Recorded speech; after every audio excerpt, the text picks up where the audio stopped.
The next important task is to attend GA, General Assembly Meeting of Arcot Lutheran Church on this coming Saturday. வருகின்ற சனிக்கிழமை பொதுக்குழு கூட்டம். Firstly, I would like to thank the legal members who voted and elected our Bishop, Right Reverend Dr. Peter Paul Thomas, as the 9th Bishop of Arcot Lutheran Church.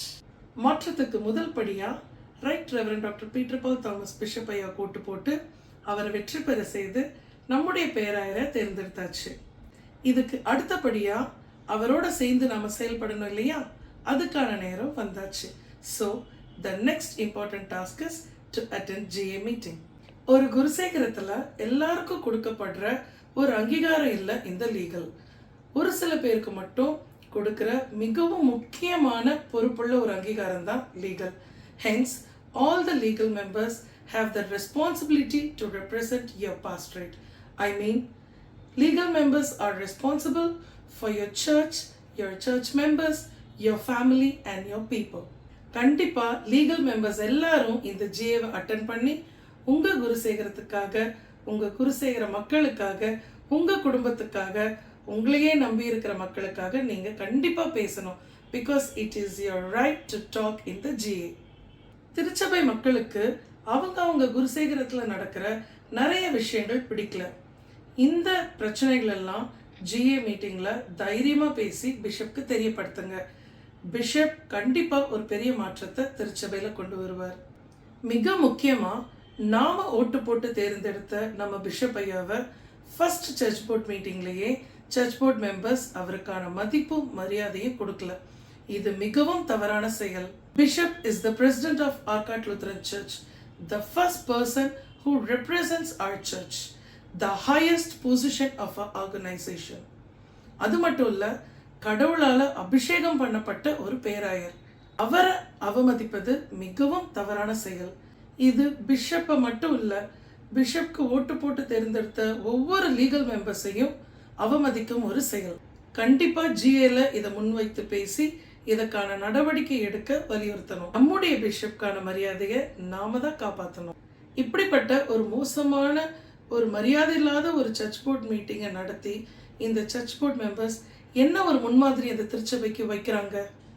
No respect, no manners and no humanity maintained, no values for the positions holding, instructions and orders to bishop. பிஷப்கே இதை செய்யணும், இதை செய்யக்கூடாதுன்னு orders. Finally threatening the bishop. இதெல்லாம் நீங்க செய்யலன்னா உங்க கூட சேர்ந்து நாங்க செயல்பட மாட்டோம்னு. Discussed all the unofficial matters in the official meeting. What is this? இதுக்கு மேல இவங்களோட atrocities ரொம்ப நாள் கிடையாது. எல்லா திருச்சபை மக்களுக்கு தெரிஞ்சிருச்சு. My sincere appreciation to our respected bishop for maintaining his dignity and divinity as a bishop throughout. Respected bishop, you are not alone in this fight. We are all with you to clean the system. All the atrocities have come to an end. It's time to clean the system. சர்ச்க்கும் church பீப்புளுக்கும் பிஷப்புக்கும் சம்மந்தம் இல்லாத இவ்வளோ கேள்விகள் கேட்டாங்கல்ல இந்த search board members. இப்போ திருச்சபைக்கும் திருச்சபை மக்களுக்கும் சம்மந்தப்பட்ட கேள்விகள் சர்ச் போர்ட் மெம்பர்ஸை பார்த்து கேட்குற நேரம் வந்தாச்சு. கேளுங்க, உங்கள் நியாயமான கேள்விகளை கேளுங்க. தைரியமா கேளுங்க, சத்தமா கேளுங்க, நியாயமா கேளுங்க. It's your right to ask.